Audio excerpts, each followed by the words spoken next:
நம்ம எல்லாருக்குமே தெரிஞ்சிருக்கும் சாகாத வரம் பெற்றவர்கள் அஸ்வத்தம்மா, அதுக்கப்புறம் ஹனுமான். இவங்கள தவிர இன்னும் 5 பேர் சாகாத வரம் பெற்றிருக்காங்க. அவங்கள பற்றி தான் இந்த வீடியோவில் பார்க்க போகிறோம். மகாபலி. மகாபலி ஒரு அசுர அரசராக இருந்தார். இருந்தாலும் நீதி நேர்மை தவறாமல் வாழ்ந்துட்டு வந்தார். அவர் தேவேந்திரனுடைய பதவியை பறிக்க ஆசைப்பட்டதுனால கிருஷ்ணர் வாமனன் அவதாரம் எடுத்து 3 அடி நிலம் கேட்டு 3வது அடியை அவருடைய தலையில வச்சு பாதாள லோகத்தில் அழுத்தி தள்ளிட்டாரு. இவருடைய நேர்மையான ஆட்சியினால அவருக்கு ஒரு வரம் கொடுத்தாரு. பாதாள லோகத்தில் வாழ்ந்தாலும் வருடத்திற்கு ஒரு முறை பூமிக்கு வந்து அவர் ஆட்சி செஞ்ச மக்களை பார்வையிடுறதுக்கான வரத்தை கொடுத்தாரு. பரசுராமர். பரசுராமர் கிருஷ்ணருடைய 6வது அவதாரம். இவரும் இன்னுமே வாழ்ந்து வருவதாக நம்பப்படுது. கலிகாலத்தில் கல்கி அவதாரம் எடுக்க போகிற விஷ்ணுவுக்கு குருவாக இருந்து பயிற்சி கொடுப்பதற்காக இன்னுமே இவர் மகேந்திரன் மலைகளில் வாழ்ந்து வரதாக நம்பப்படுது. வேதவியாசர். மகாபாரதத்தை எழுதினவர் வேதவியாசர். இதை தவிர இன்னும் பல நூல்களை இவர் எழுதியிருக்காரு.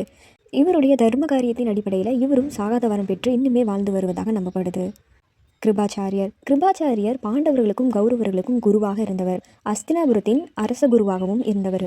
மகாபாரத போரின் முடிவில் அபிமன்யுவின் மகனான பரீட்சித்துக்கு குருவாக இருந்து அவருக்கு பல கலைகளை கற்றுக் கொடுத்துருக்காரு. இவர் இன்னுமே இமயமலையில் வாழ்ந்து வரதாக நம்பப்படுது. அங்கே இருக்கிற ஞானிகளுக்கும் யோகிகளுக்கும் குருவாக இருந்து பல பயிற்சிகளை கற்பித்து வருவதாக நம்பப்படுது. விபீஷ்ணன். ராவணனுடைய தம்பி தான் விபீஷ்ணன். என்னதான் ராவணன் தீய வழிகளில் நடந்தாலும் இவர் தர்மத்தின்படி தான் நடந்திருக்காரு. பிரம்மர்கிட்ட கடுதவம் புரிந்து இவர் கேட்ட வரமே தர்மத்தின் வழி நடக்கணும் அப்படின்னு தான் கேட்டிருக்காரு. இவருடைய நற்சிந்தனைகளின் அடிப்படையில் ராமர் இவருக்கு சாகாத வரம் கொடுத்திருக்காரு.